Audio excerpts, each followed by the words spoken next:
On this episode of our Axis and Allies Global 1940 2nd Edition tutorial series, we're going to go over the transport. This is probably, without a doubt, the most important naval unit in the game. If this didn't exist, I wouldn't build naval units at all. But it does, so naval units are important to protect these. They cost 7 IPCs to build. They cannot attack. They cannot defend. And they have a movement of 2. Well, why is the transport the most important unit of the game? If it can't attack and it can't defend, it means it can't kill anything. True, but you don't win this game on the high seas. You win this game by dropping ground units onto your enemy territories and taking them. You can't do that with a ship. So transports are used to carry ground units. They can carry up to 2 ground units per transport. 1 infantry and something else.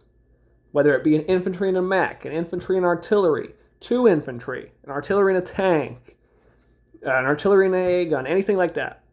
It can also carry one of those vehicles by themselves, but it can never carry like 2 tanks or 2 artillery. One of those 2 slots has to be taken up by an infantry, or it can't be taken up at all. Transports are extremely, extremely important. Pretty much for every power. Every power that starts with them gets a lot of use out of them. These are something you should protect at all costs. Don't ever throw away a transport if you don't have to. Your fleets exist primarily to defend your transports. And if you're not using transports, your navy exists to dissuade the enemy from bringing transports over. You want to make it too risky for them to approach.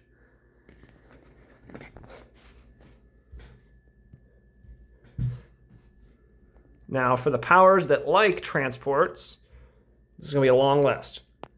The United States, they're the number 1 transport power. They're an ocean away from the action, so they're going to have to build tons of transports. I'd say 10, maybe 20 transports on each side of the board. The UK doesn't love them as much, but you should still have a bunch of transports as the UK, maybe 5 on the Europe half of the board, and maybe 1 on the Pacific half. Germany could go for transports if you're going for Sea Lion or North Africa, or if you're going to threaten Sea Lion. Germany, they wouldn't be my first choice. France is irrelevant. Italy, if you're trying to go to North Africa, Italy, you want transports. Soviet Union, don't build ships as the Soviet Union. China can't build any ships. Australia likes transports. Again, like the US, they're way away from everything, so if they want to get any ground troops anywhere, they need to carry them there. Japan, it's the same way. If they want to get ground troops anywhere, they need to carry them there.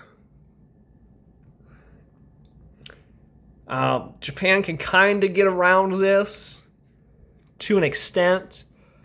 And what I mean is, if they're going to be on a continent here, the UK can also do something similar, is they can build minor or major industrial complexes on some of these territories along coastal China.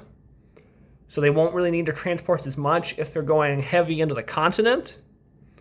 But if you want to go for the Pacific, and for the Money Islands in particular, you need transports. Because there are no paratroopers in this game. There are no other way to get ground units from one island to another without transports. I hope I've hammered in just how truly important these ships are.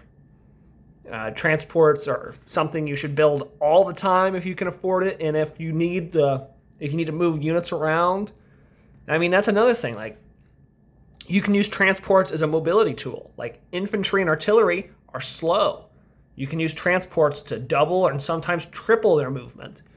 You can cut down on the travel time of those units tremendously. Transports are super, super, super useful. Try to have tons of transports. Keep them defended. Don't just have a stack of 10 transports and nothing else, but transports are very important.